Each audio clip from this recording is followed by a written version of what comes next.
morning, Level Up listeners, and welcome back to the show. For the past week, we've been building our financial knowledge, defining our goals, understanding the tools, and shifting our mindset. But theory can only take us so far. This episode is a case study. It's the story of an Indonesian entrepreneur who fell into the deepest part of the debt trap to the tune of 400 million rupiah and fought his way back to freedom. Let's get into it.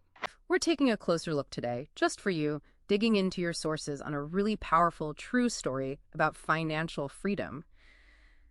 Our mission, well, it's to unpack this modern fight for Merdeka, that's independence, by following the journey of Arli Kurnia. He's an Indonesian entrepreneur who ended up facing Rp 400 million in debt. Which is a huge amount. Right, a staggering amount. And somehow he built his way back to a billion rupiah business. So this isn't just, about the numbers. It feels more like a blueprint for escaping those financial traps we can fall into. Arli's story, it seems to begin with a philosophy that many entrepreneurs might recognize. Business with debt.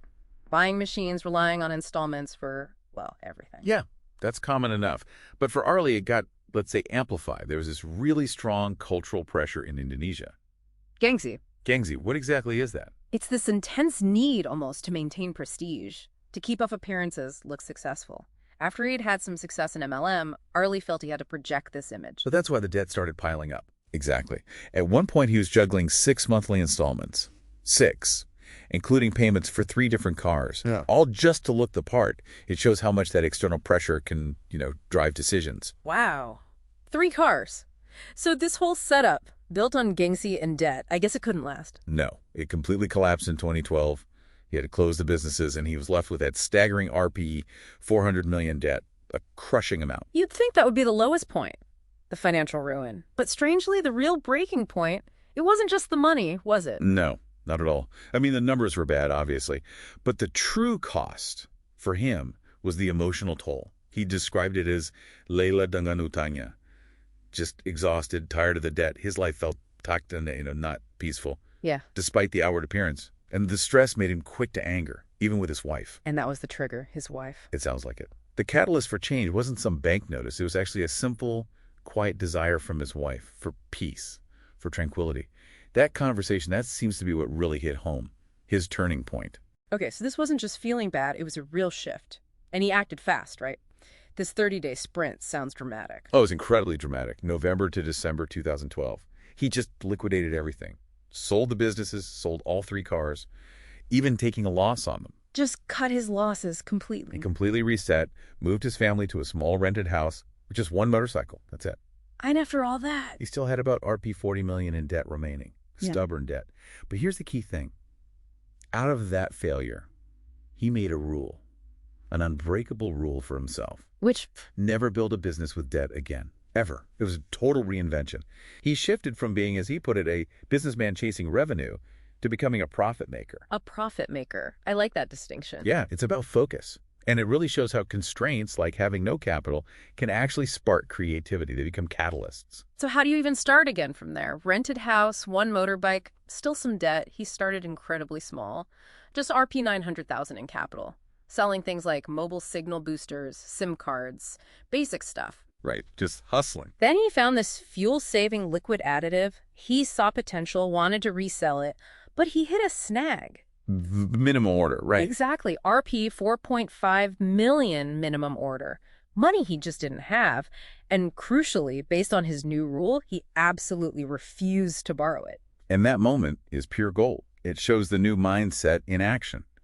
That constraint, no capital, no borrowing it, forced him to get creative. How so? Instead of giving up, he asked, okay, can I just make this myself? He started researching essential oils online, found a manufacturer who could supply the base liquid. Ah, so he shifted from reseller to producer, out of necessity. Precisely.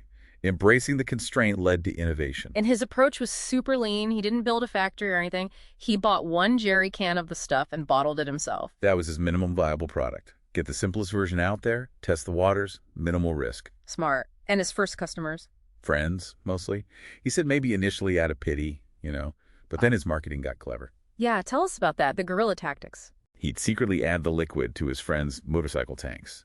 Then they'd notice the better fuel efficiency and start talking about it. Genuine, unsolicited testimonials. Brilliant, really. That is clever, and all driven by this profit maker idea. Absolutely. His motto was Pulang harus bawa duit untuk beli beras, which means must come home with money to buy rice. Wow. So fundamental. It cuts through everything, doesn't it?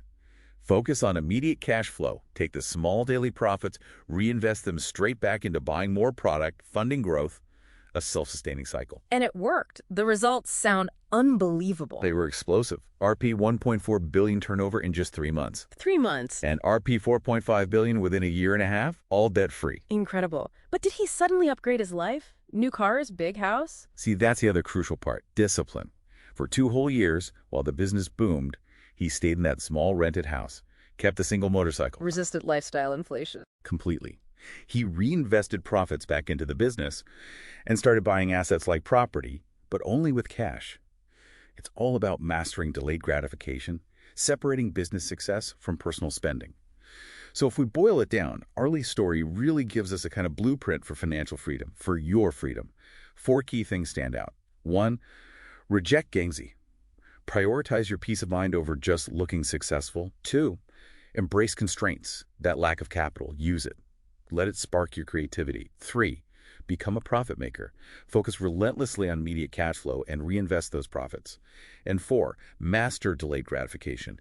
Keep your business growth separate from your personal lifestyle, especially early on. It's such a powerful story. Arlie Kurnia really shows that your personal merdeka, your independence, it's a battle that's absolutely worth fighting.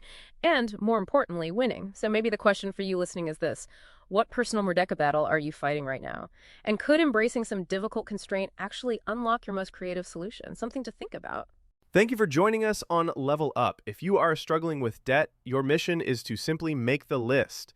Write it all down. Face the enemy. If you are not in debt, your mission is to share this story. You never know who in your circle might be fighting this battle in silence. Until then, stay strong and keep leveling up.